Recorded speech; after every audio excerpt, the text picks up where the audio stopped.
كان الرسول الكريم سيدنا محمد بن عبد الله أبا ل7 أبناء، 3 من الذكور و4 من الإناث. الأبناء الذكور هم القاسم وعبد الله وإبراهيم، أما الإناث فكن زينب ورقية وأم كلثوم وفاطمة. جميع أبنائه كانوا من السيدة خديجة، ما عدا إبراهيم كان من السيدة ماريا. جميع أبنائه من الذكور توفوا وهم صغار السن في حياة الرسول صلى الله عليه وسلم، أما بناته فقد كبرن وتزوجن وتوفين في حياة الرسول صلى الله عليه وسلم، ما عدا السيدة فاطمة الزهراء توفت بعد وفاة الرسول بعدة أشهر.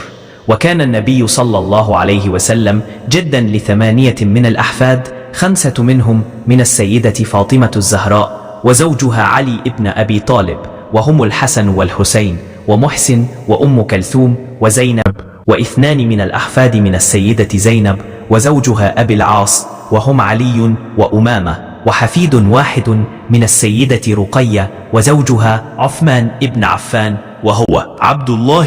أما الحكمة في وفاة جميع أبنائه من الذكور في حياته حتى لا يفتن بهم المحبين لرسول الله ويظن أن النبوة سيرثها أحد من أبنائه كما كانت تورث في بني إسرائيل.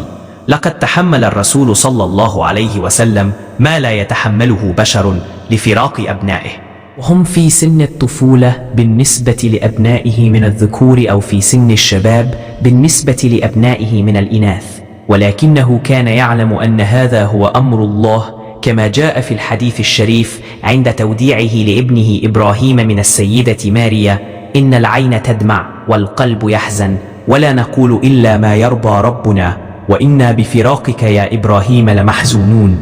صلى الله عليك وسلم يا سيدي يا رسول الله.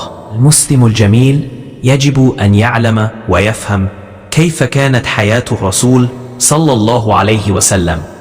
أنا دكتور مصطفى، هقدم لك كل يوم معلومة دينية بسيطة عن أمور دينك، برجاء تعلمها وشاركها مع أبنائك.